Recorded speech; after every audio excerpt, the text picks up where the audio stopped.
are a business owner, there's one thing that everybody is trying to figure out right now when it's social media and it's video, and we've got the pro today with all of that kind of stuff. You guys, Kent Heckel is amazing. I'm just so freaking excited to get started, and there's so much good content that we're going to get into. I'm going to quickly read Kent's bio, then I'm going to have him talk a little about his story, and then I'm going to get into how we met, why I'm so impressed with this guy, and we'll just take it from there. So Kent, he's going to be sharing his story about how he became an Instagram influencer and wound up blogging with the creative mastermind, Natalie Frank.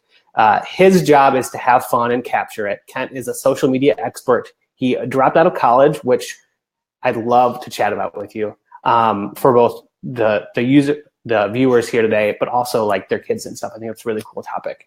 So he dropped out of college, and now he makes blogs for one of the most innovative people known among creatives, Natalie Frank Hayes. Kent manages to run several enormously popular Instagram accounts like @photo.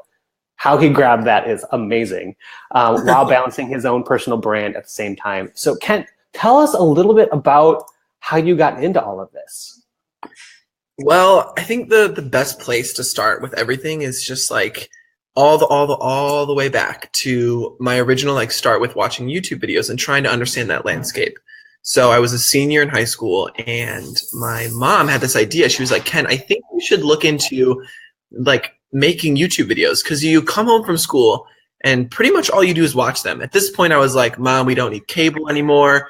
We don't need anything," because I would come home, not really do my homework, but I would start watching YouTube videos. And I think this was at the beginning of my entrepreneurial, kind of startup-y life that I wanted to have, where I just wanted to be really mobile and really just trying everything.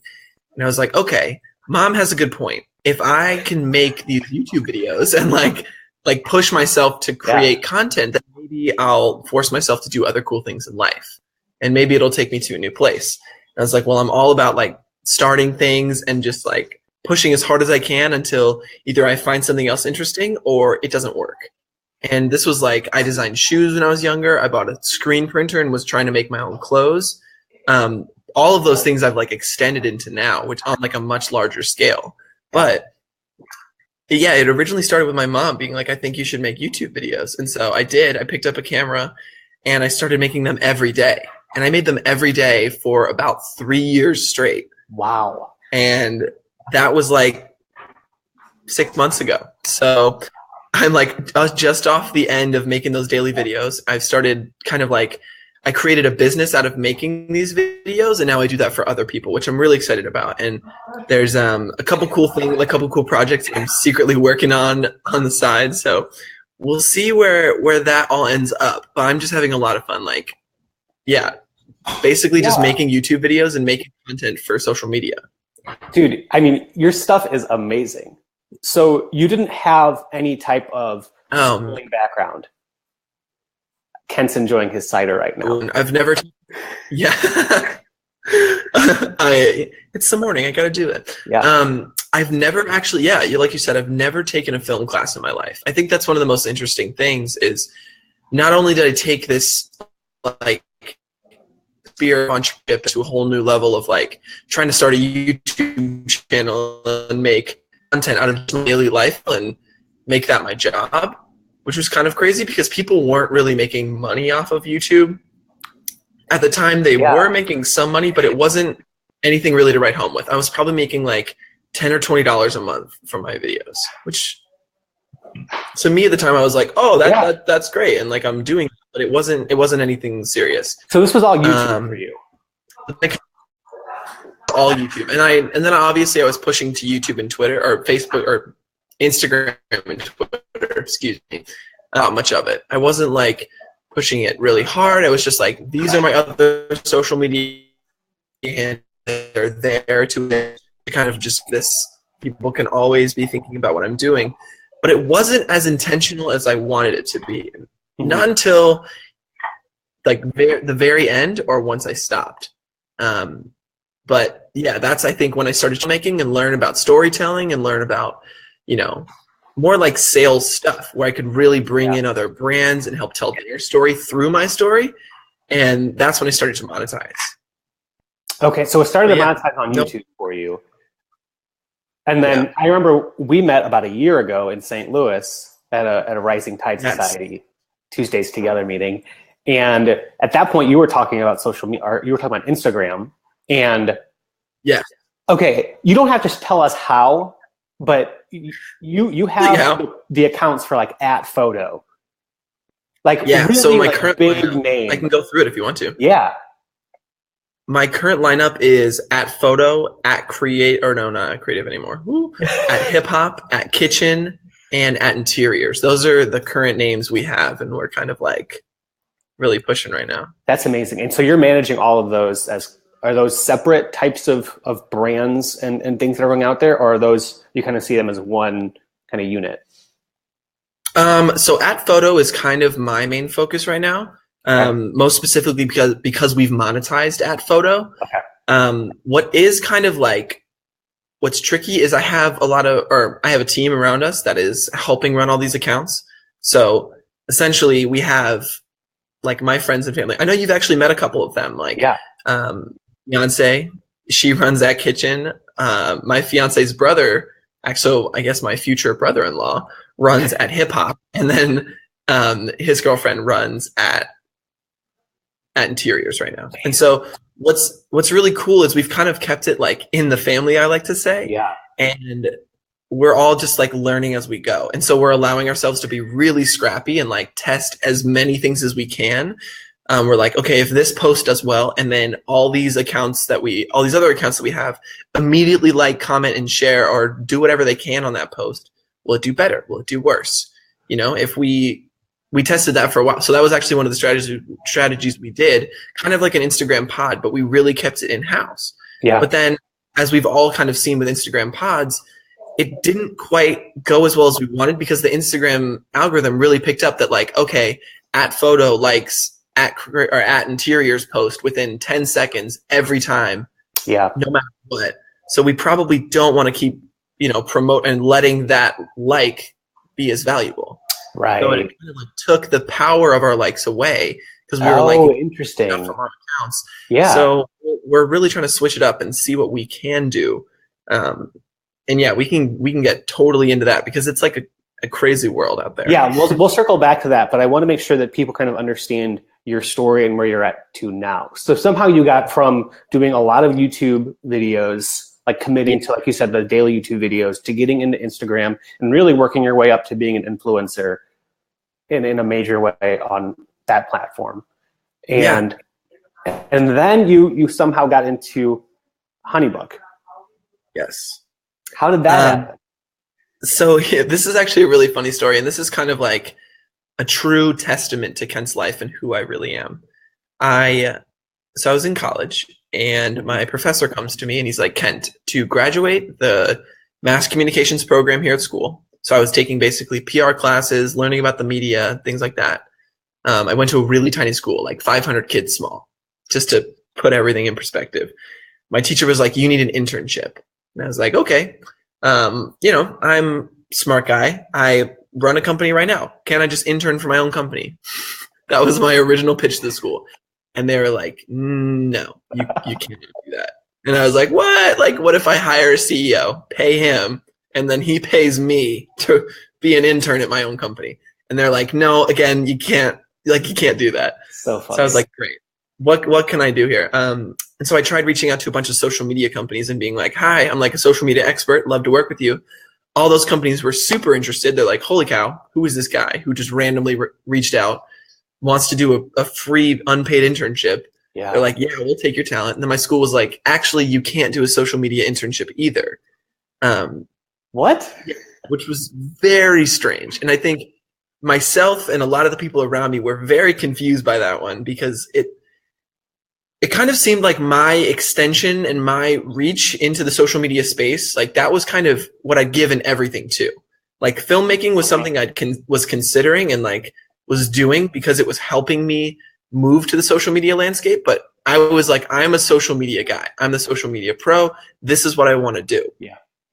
So my school was like, still no, you're going to have to do a film internship if you want to do this. And I was like, wow, I do not know like in what world I would do a film internship. Like I can't make a corporate video for my life. I can't make any sort of serious video that isn't really like a lifestyle vlog. Like I learned how to make vlogs and committed everything I could to that. If you actually go on my channel, you can see all kinds of stuff about like me trying other videos, and it just never works. It has to be this vlog style because that's what I committed 3 years of learning to, and only learning that style. Yeah. So that's so interesting. Yeah. So then Natalie gives me a call and she's like, hey, I heard you need an internship. So she called you. Well, it was kind of like a mutual thing. I was like, I really am looking for an internship. And I think she just like saw it on social media. So yeah, we actually need to go back and track down exactly how we first connected over it, because I'm wondering like who sent the first message or whatever. Yeah. It might have been me. Honestly, looking back, it might have been me. But I think that says so much about taking that leap and reaching out and asking for that. Exactly. Natalie and I were not very good friends at the time. We knew of each other because we were both from Annapolis and like in the same social media landscape. Yeah. But did not really like know each other. Just knew of each other. So for anybody who's watching that is not really into this creative industry, let's just back up a little bit and add some context. So HoneyBook is, and you can explain it better than I can, but it's a CRM specifically for creative small businesses.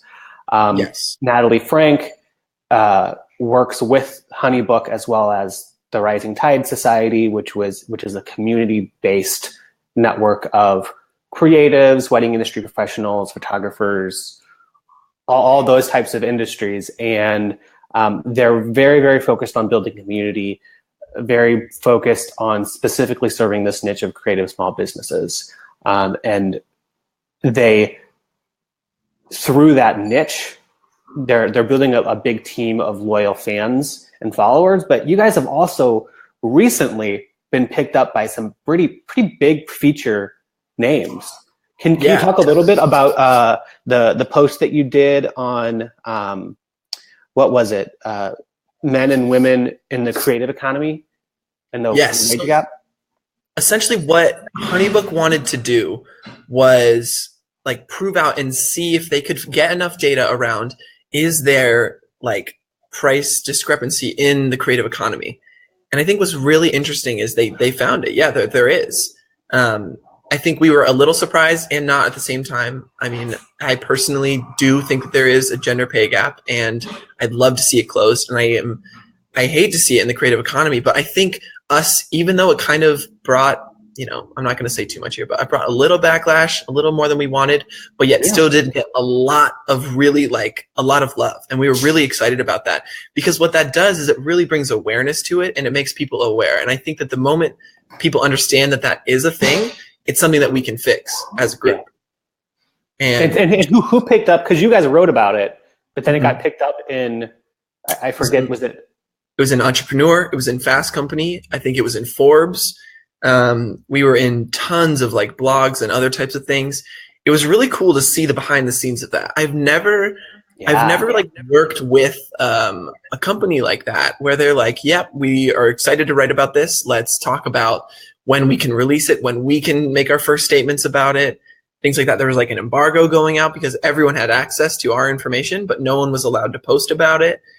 And I'd never seen that. Like being a college student who dropped out of school now is making videos for this company. I'd never even experienced like any sort of corporate communications or anything. So it was really, really cool. Like I loved it. That's amazing. And was that something that, so it sounds like you guys didn't just write that and then it got discovered. Like there was an effort on your end to make this into something that could get picked up. Definitely. And that's been a big effort on Natalie and I's part on social media, and just seeing what we can do to interact and grow her more or less Twitter. The goal of her Twitter right now. Yeah. And it's amazing because I think it's going to make a resurgence for creatives because of the networking ability of it. But what we've done with Twitter was just reach out to like every reporter we could find. We would just type in San Francisco reporter, we would type in whoever, and we would like tweet back to their articles and be like, oh, I love that, great one. And we would just put ourselves on the radar for as many reporters as humanly possible. We literally, so there's on TweetDeck, it's like an application that Twitter made just for people who want to like really get into Twitter. And you can have an entire column dedicated to one thing. So we had an entire column dedicated to just journalists, and we just focus on responding to their tweets. So we just put ourselves on their radar, which actually works. That's amazing. Which I was so surprised about. And there's like a few other tips there of like responding to requests and things like that. But really just interacting with these people put us on their map. So the moment our name pops up in anything, they all knew it. They all saw Honeybook. They all saw Natalie Frank. They were like, oh, wow, that's a thing. I know that. That's amazing. That's really so awesome. It took a long while. You're right. I see that comment. It did take a lot of commitment. It's super impressive. So you guys, I've been following you guys for a while, and I've noticed that you guys really like experimenting and seeing what hits. And I see you guys really go deep and hard into something and then kind of see what happens. And if it doesn't work, you guys pivot. Like, you guys are really embracing that kind of startup mentality, which is great. Is that type of thing of using Twitter to leverage something, is that something that you kind of see as a phase that Honeybook went through and now it's going to try something else? Or is that something that really has staying power, you think, in future efforts? I actually am curious to see myself. Yeah. I think we definitely are very startup-y, and we are very A/B testing as many things as possible. I love that. And just like trying to run in every direction because, you know, for us, we have the power to do so. And so if we're allowing ourselves to run in as many directions as possible, and then if one really works, we all commit to that one. Yeah, we can do something like this, like the survey, and be in every publication we can imagine that we would want to be featured in. And we're like, wow, this is like a lot of press, and this is very exciting. And the company was buzzing. It was awesome. That's so cool. I'm so happy for you guys. That's really awesome. I honestly don't know what direction we're going to do if we're going to keep pushing it. I know we're working with a PR company now. Don't know how much more I can say on that, on like what the future holds with them. But yeah, I know that there's a few initiatives that they're currently working on, and I'm really excited to see what they can come up with. No, I think that's amazing. I work with a group of lawyers and kind of a mastermind. And right now we're all trying to figure out ways to newsjack in certain ways and say, you know, here's a breaking story. Here's a way that we can spin it to be angled into our perspective. And then after we write it, what can we do to repurpose, to get other bigger eyes on it that can help share it? And yeah. I think it's a really cool, and it's becoming more accessible to do. So I think that's awesome. Yeah. Nick is tuning in. Nick, you're too funny. I'm actually going to be hopping on a Nick's live show later tonight. And we're going to be getting into a lot of really fun stuff that Nick knows a lot more than I do. So I'm excited to hop on Nick's show later tonight. I'll have to check it out. So yeah, oh yeah, Nick is fantastic. So sounds great. Before we move forward, real quick, I'm gonna put you on solo here. Do it. How do you feel about working with Natalie? She is like Natalie Frank. Working with her, she's probably the coolest boss I've ever had. In fairness, she's the only boss I've really ever had. I've had like part-time, worked for 2-month bosses, but I don't even count that really. Like, this is my first real job. She is one of my first real bosses. I technically have kind of 2 bosses at work, but forget, Natalie's my boss for now for this. She is really fabulous to work with because she's so focused on not just like the work that comes out of her employees, but the employees themselves. So whether I'm like basically texting Natalie all day just about like how she's doing, how I'm doing, how we can support each other, or like what kind of like content we want to create today, and then how we can brainstorm those things. So a lot of times we have meetings during the day that aren't specifically for vlogging, that aren't specifically for really like anything other than brainstorming what we can be doing. So that's kind of where the Twitter thing came from, was like one of these meetings where we were like, I think we want more press. How do we get more press? And I was like, oh, I tweet at reporters and get press, and she was like, let's do that. Let's run with that. So things like that come out of this. So it's kind of like our mini like hacking session. Are you familiar with hacking? No. So in Silicon Valley, we call this hacking. It's not like the scary hacking you think of, but it's essentially taking and sitting down with one idea and just brainstorming as many possible ways to do that thing as possible.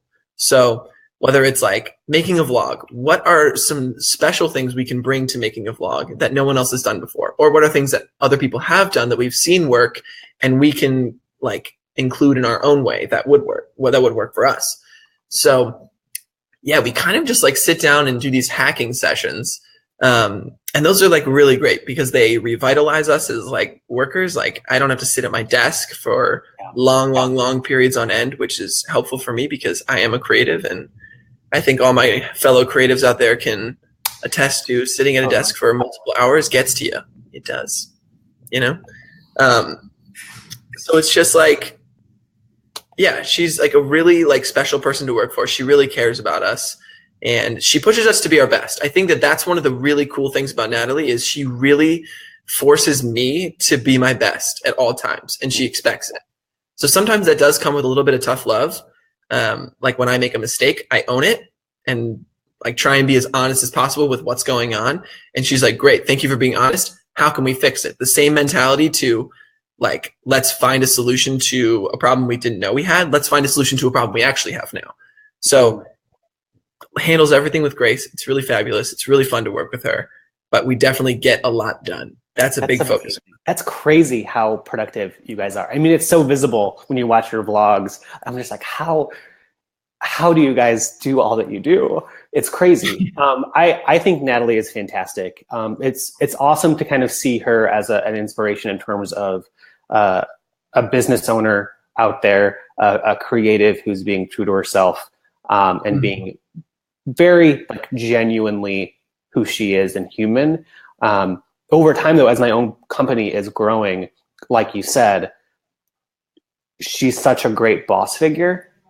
Yeah. And it's helpful to see her in this space leading in that way. And for me to be like, okay, I think I can take that part of what she's saying and try and really move that forward with my team and implement it. So in a lot of ways, Natalie's just being a really awesome inspiration and leader to people in this space. If you guys are not following Natalie or Honeybook or Rising Tide Society or Kent, please do.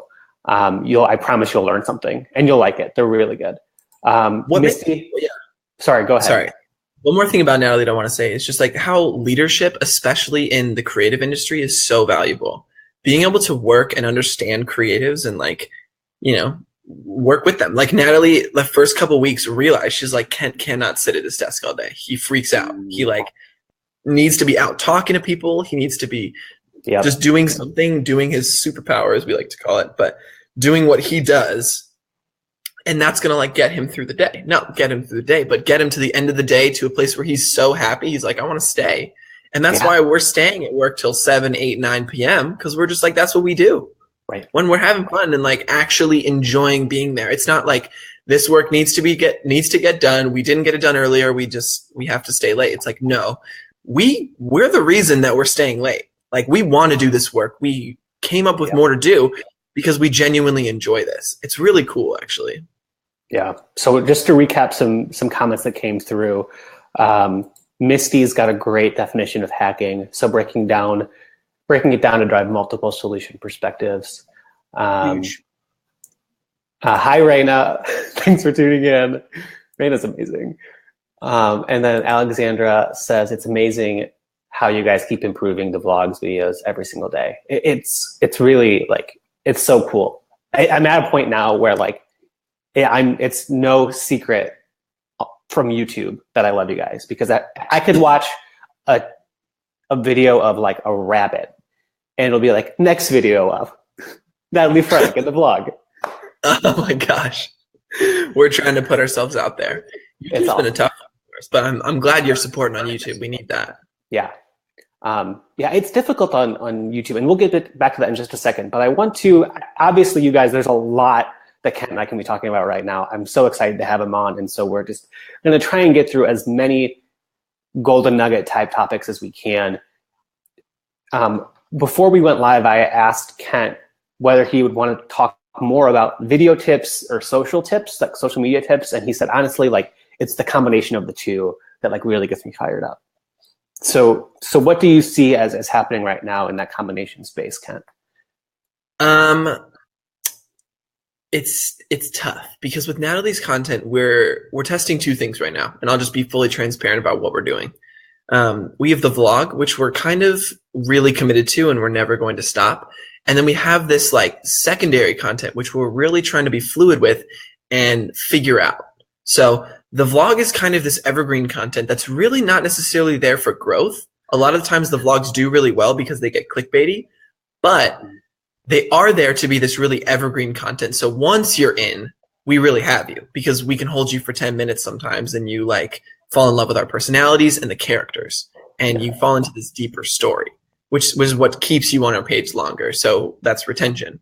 But that second type of content, this kind of, right now we're testing educational. A couple weeks ago it was inspirational, and we're now doing a hybrid kind of, but trying to pinpoint things that creatives want to learn about, specifically from Natalie. So sometimes it's photography tips. We're recording as many as we can. You'll see a lot of collaborations coming up really soon. We're just trying to like bulk record a lot of these. So we have them going out for the next like couple months. And we're just like, hands off, seeing what's working, seeing what's not.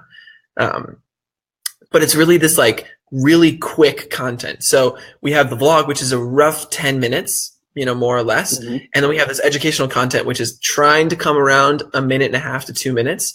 Now, even that is pretty long for YouTube and Facebook, or for Facebook, not for YouTube. For Facebook, it's pretty long, but we are seeing a huge amount of growth because people get into it so quickly. If Natalie dives straight into what she's supposed to be talking about, like that clickbaited title, and people are like, oh, I want to learn about being a photographer. And she's like, being a photographer in the first sentence really draws them in. And we're seeing a much higher retention rate, and we're seeing a lot more viewership coming through. And because it's quicker, it's way easier to share. It's way easier to comment on because it's like a few quick points and then you can share back.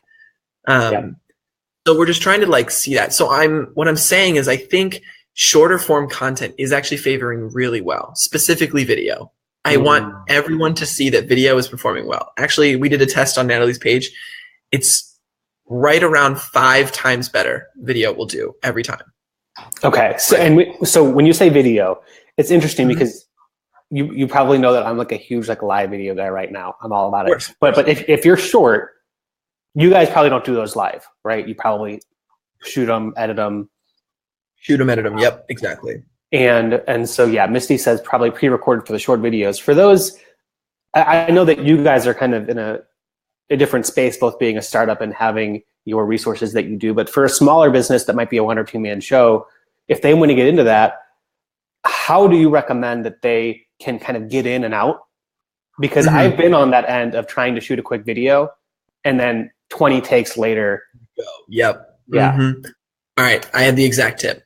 I think video right now, in the space that it's in, it's all about content. It's not about, I hate to say it's not about quality, but it's really, really, really about content.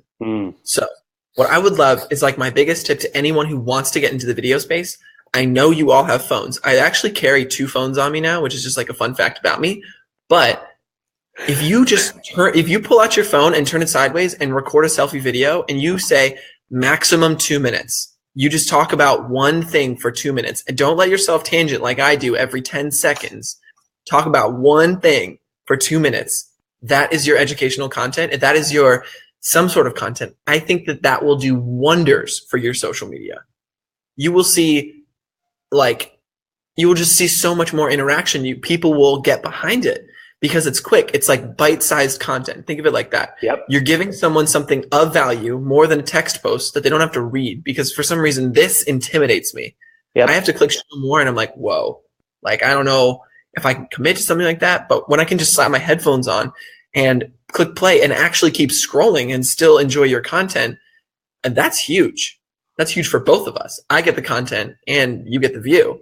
So I just think quick, bite-sized content. You don't have to commit to something like the vlog. The vlog is a really kind of extreme of we really wanted some evergreen content to really bring people into our page. Yep.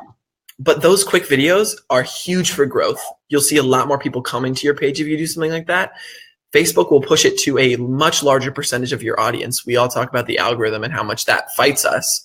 So why not push back? Video is the way to push back. And Joey, you're doing an amazing job with all this live content. I'm serious. I am so impressed. Live content is also huge. So this is a little bit of a tangent, but it's super relevant. Facebook, about 1 year ago, literally about a year ago. So November, December of 2016, I was working with Facebook. So actually communicating with them over text and email. It was crazy. It was the coolest thing ever. But what they were telling me was, this was right after I started a movie, right after that movie came out.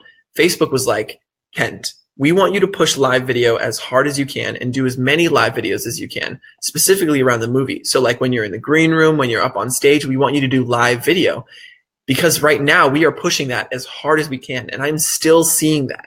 They are still pushing. Do they mean, when they say that, do they mean, we want you to kind of have clips that when you're in those spaces, you have, those are already pre-made and then you send those out, or we want you to be documenting? Documenting. They just want sharing. They think like the description I got, so I was working with the partner team there. The description they got was they just want stories and they just want more perspectives. So live video is their way to really share so much so quickly. Like think right now, we don't have to go through a pre-recorded thing and then send this to an editor and then work with that editor for a week to get the video done, to get this perfect polished whatever. We're just getting this raw, our experience with each other. And Facebook loves that. They love that.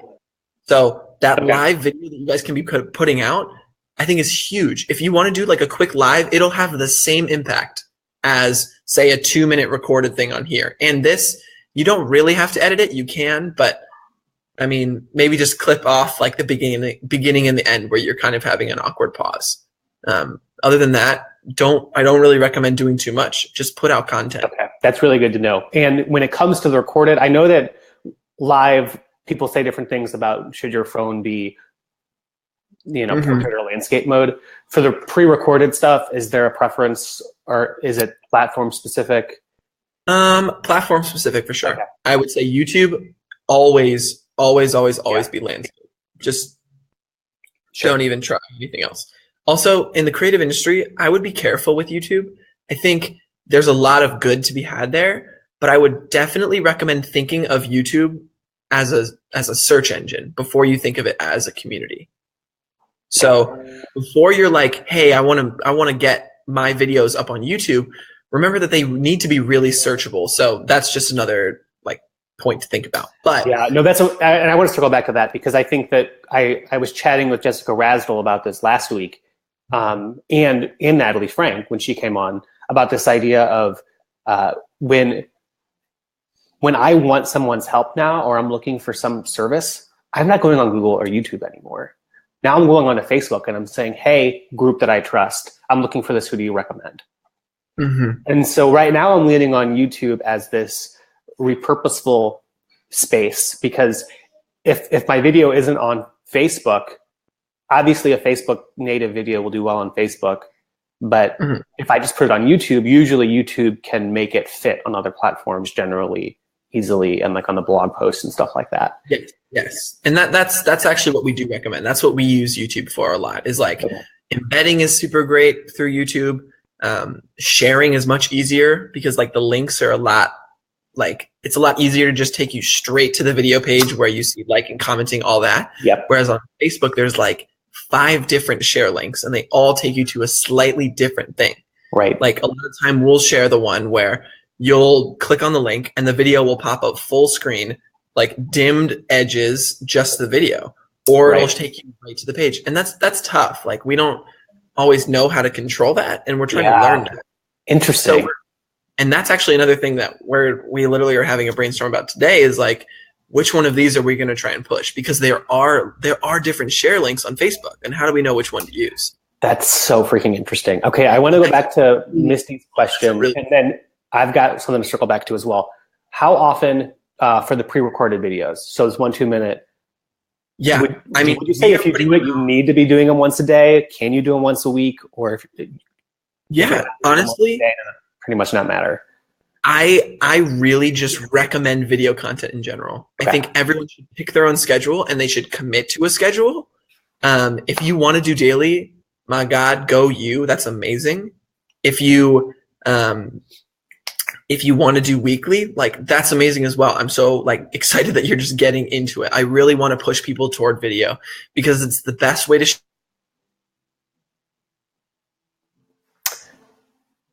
It's the best way to share. I think we might have lost you for a little bit, Kent.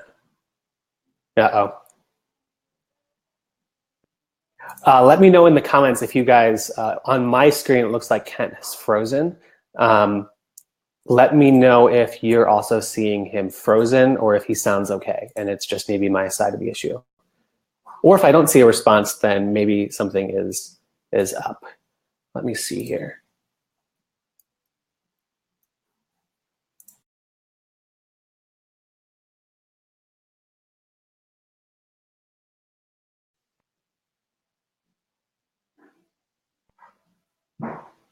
Hey, you guys, anything? Oh, bummer. Give me just a second here, and I'll pop out, and we'll see if we can fix this.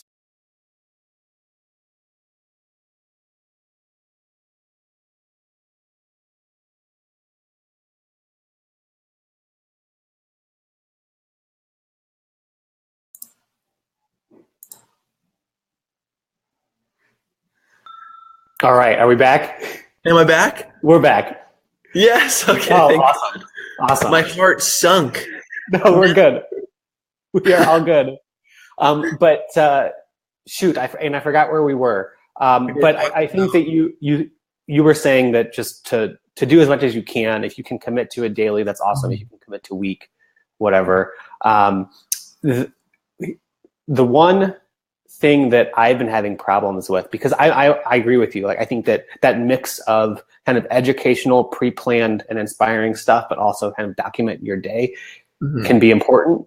But whether you're pre-recording or you're kind of doing it as you go along, I think that spending some time to think out either I can batch out 5 videos right now and spread them out over the week, or if I am going to do 5 each day and record them natively, what's going on Thursday and Friday that I can plan to do a video around. Exactly. So thinking I call it in the space of like tentpole things that are going down. So looking into the future at like an actual schedule of like what's going on in say the United States literally and being like, okay, I'm going to make sure to talk about those things. I think tentpole things being like holidays, Super Bowl, like big things. Can you plan content around those? Can you plan content around the news? Can you plan content around searchable things? I think once you get into that space, the searchable things, that is when you should branch out to YouTube because that's where people are going to be searching for those things. But if you're just going to be sharing content to like help with legal advice, help a photographer, help someone, yeah, I would be pushing on Facebook and just get as like minute and niche as possible. Get down to the tiniest detail. I mean, I'm like Natalie. Can you talk about not like your general camera settings, but your very one specific camera setting? Yeah. I want to get into each individual one of those because that's like 50 videos. Right. Oh, yeah. No, I think once you start getting really granular with what you do, it's very easy to realize that there's so much that you can do quick little snippets of. Think about how quickly you can make a video about what headphones I use as a live streamer. Yeah. Right. We talk about how we had the one, it didn't quite work. Well, and then I had mine that didn't work, and then you had yours that worked. But like you could stretch out into a 2-minute video, get some amazing content around just what headphones you use as a live streamer. Yeah. Okay. So 2 quick things before we move on, because I want to make sure that we have time for everything, and I know that the hour's coming up. One, you said earlier, and I thought it was spot on, that content in the video matters so much more than the quality. If you feel like you're starting to get a good hold on the content and you start to look to quality, which again, you guys, like, I would be reluctant to I'm guilty of it a lot. I always am like, well, what tech can I get that can make this better? Yeah. But what do you see, or what have you guys seen in your studies as what matters most when it comes to quality? Is it lighting? Is it audio? I think it's actually a mixture of all of those things. Okay.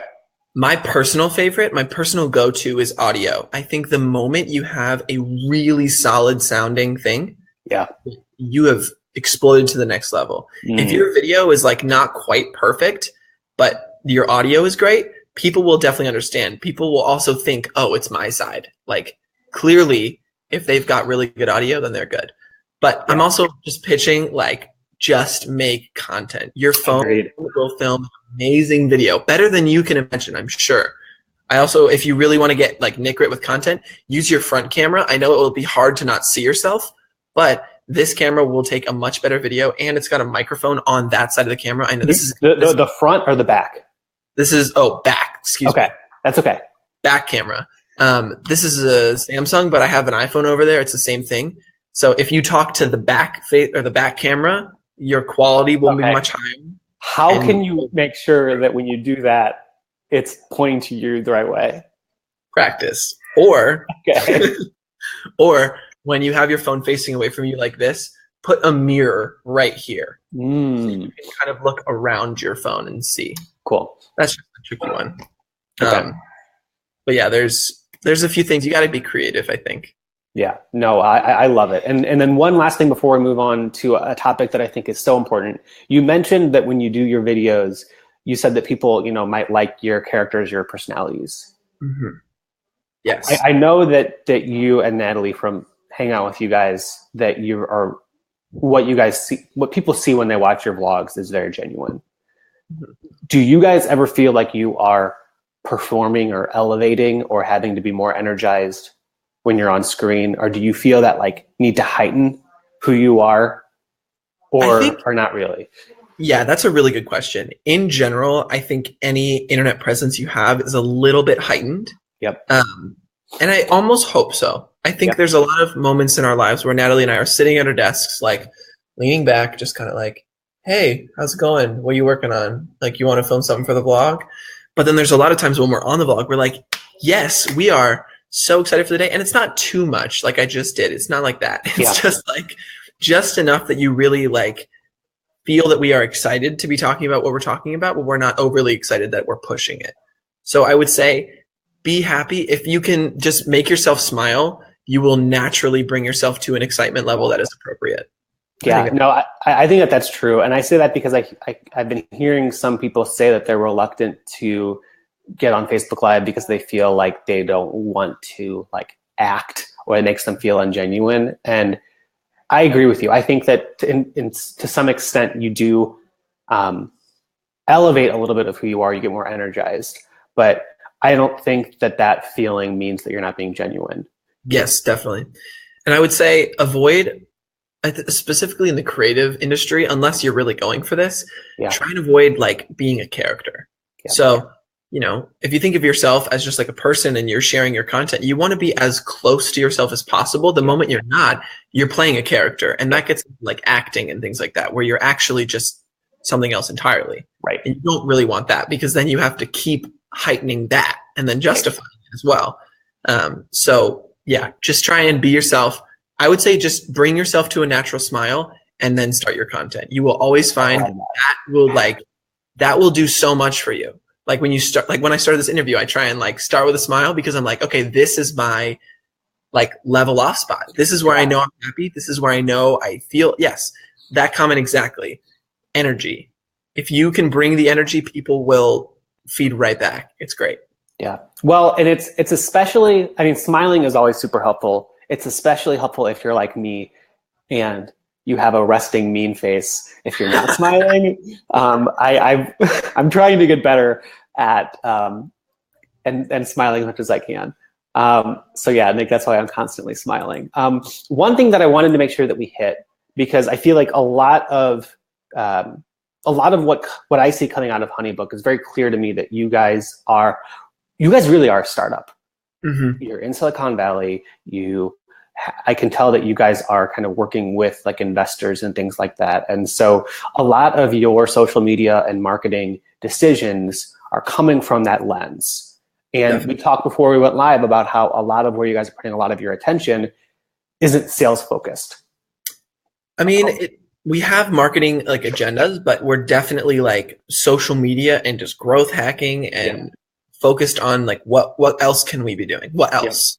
Yeah. And I think it can be dangerous for a more traditional small business artisan to look to you guys and say, oh, that's what I need to be doing in my business. Yes. Very dangerous. Yeah. Very dangerous. I think the things that we are able to do is amazing, but you have to remember, just on our marketing, social media, brand engagement community team, there's like, 5 or 6 people. And, some of us are making the content. Some of us are writing the copy for the content. Some of us are actually physically sharing that content. And so if there's that many people to go through those steps, if you think you can do all 3 of those jobs, honestly, good on you. But I don't recommend pushing that so hard. Like, allow yourself to fall into a place where you feel comfortable sharing the content that you create. Don't push yourself too hard. If you do that, you're going to get stressed out and you're going to be focused on, I need to be marketing 24/7 to do anything with my business. And that's wrong. You need to be like building your business, doing the steps that really matter to you and help you grow, because growth for everyone is different. Absolutely. It's different. It's when I first kind of entered this scene of the business world, it was really kind of cool and inspiring to see so many people with high engagement rates and lots of likes and lots of views.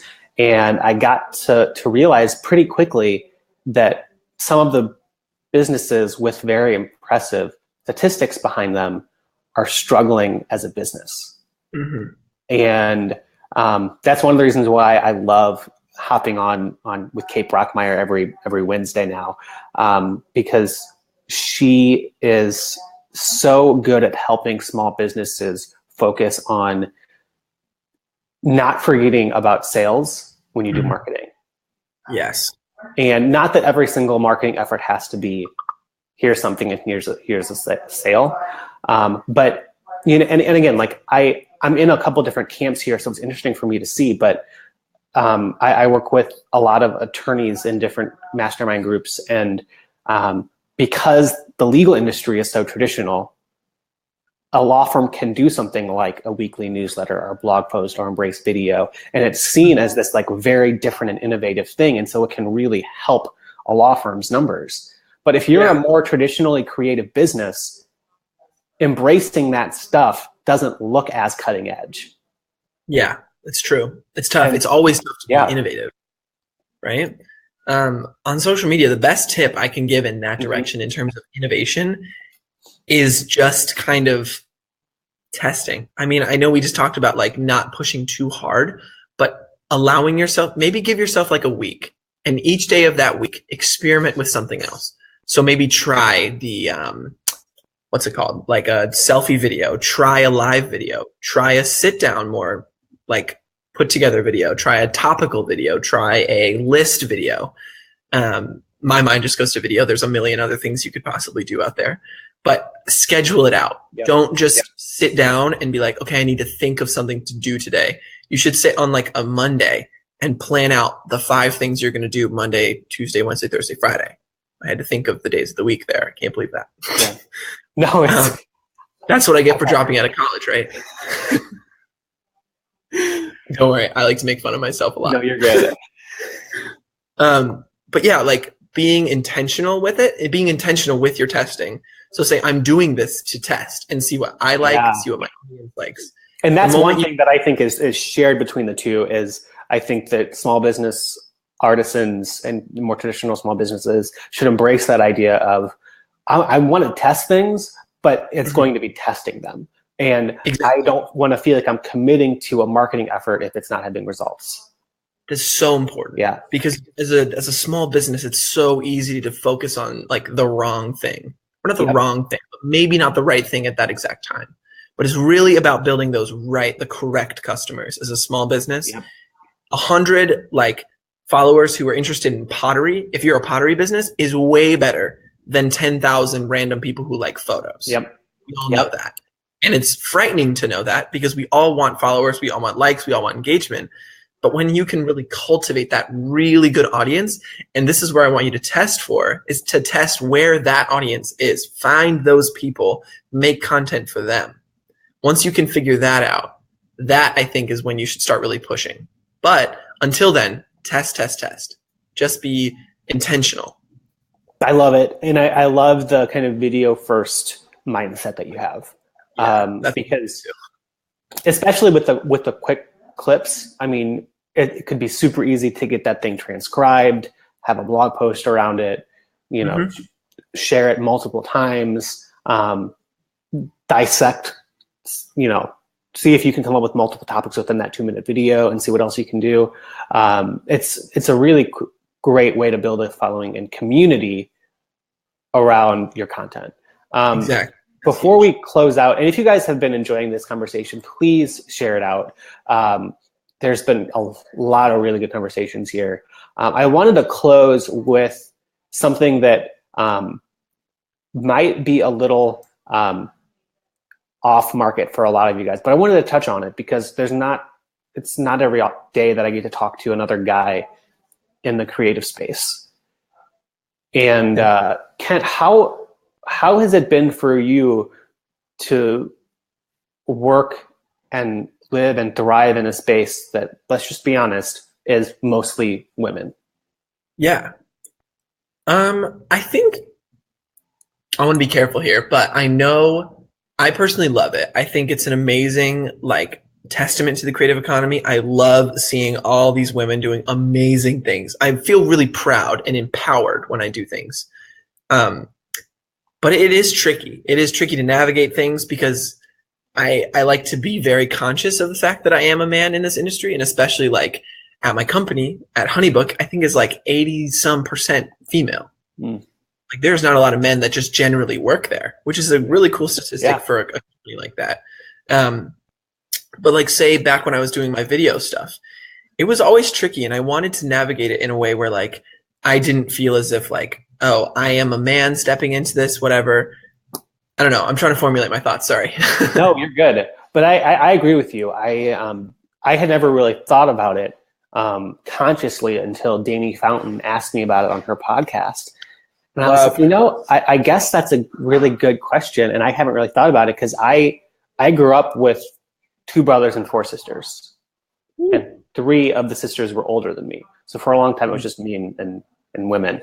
And so I have always kind of naturally leaned into relationships with female friends.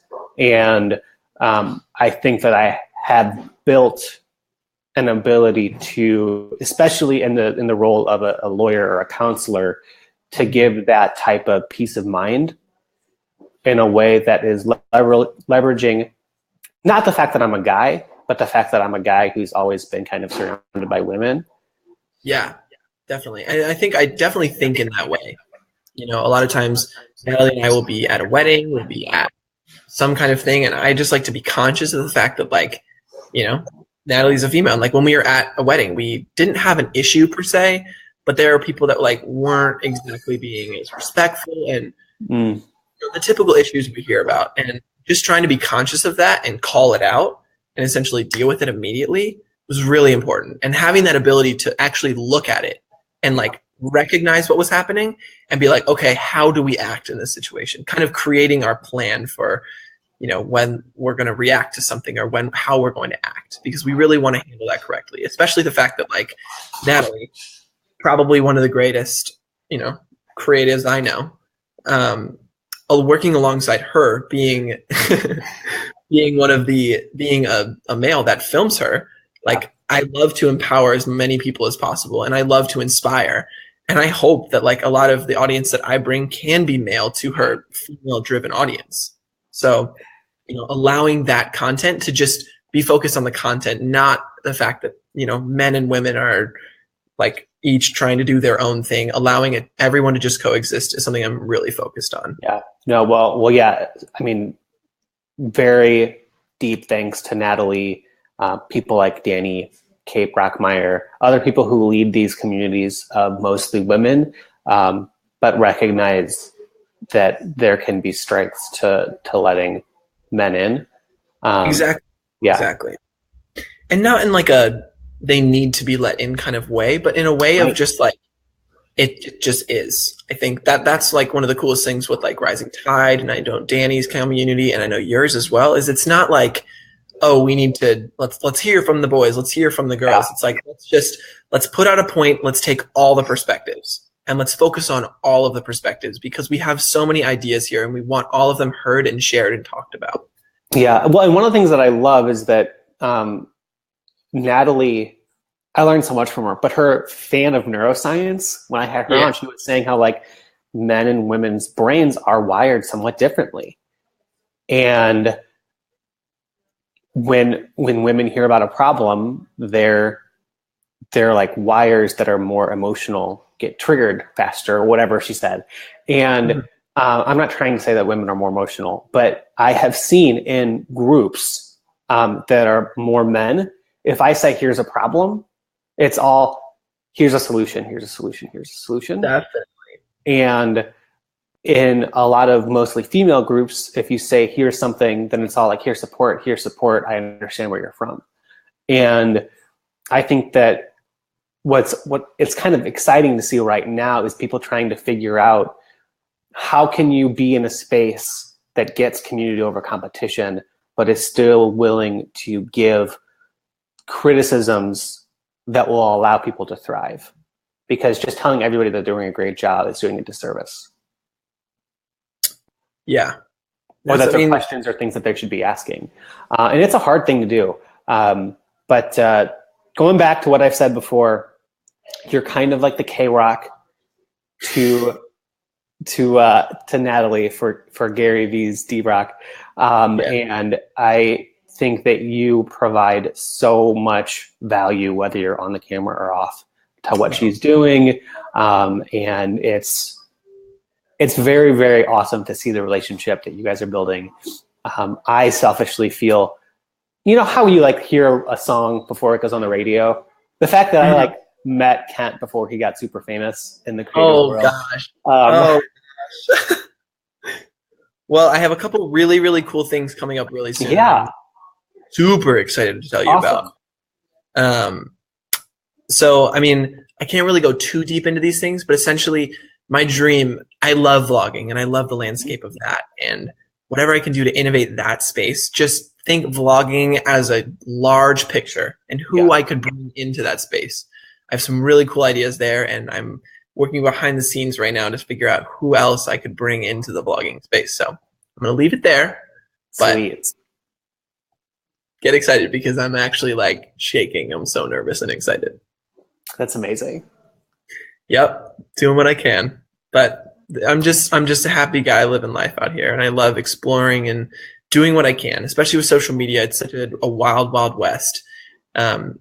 But finding your space in it is the most important thing you can do. What was that, Kent? I think you broke up a little bit there. Oh, sorry. I think social media is like the wild, wild west. It's crazy. There's just finding your space in there is really important, and finding your message, because your page is your space, even though someone else owns it. What you share there is yours. So remember your message, and remember people come to you for that message. So do you. Awesome. Well, thank you so much, Kent. We'll have to do this again sometime. Thanks to your higher ups for letting me take some time to hop on the call with me. And thanks for everybody who tuned in. I'm sure that Kent and I at some point will go through all the comments, so that if we miss any comments that come through after it's live, we'll try and answer those as well. But thanks everybody, and I'll catch you next week. Bye.